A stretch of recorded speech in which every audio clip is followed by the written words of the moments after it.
Jhenaidah Uzir school and কলেজের HSC 2024 সালের ব্যাচের পরীক্ষার্থীদের দাবি আদায়ের লক্ষ্যে মানববন্ধন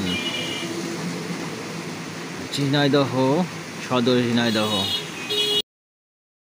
আজ ঝিনাইদহ জেলায়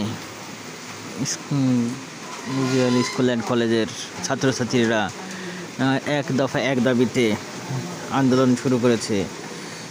1 মাসে পরীক্ষার 6 মাসে দেব না। আমার ভাই বোন হাসপাতালে, আমরা কেন পরীক্ষার হলে?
আমার ভাই হাসপাতালে, আমরা কেন পরীক্ষার হলে?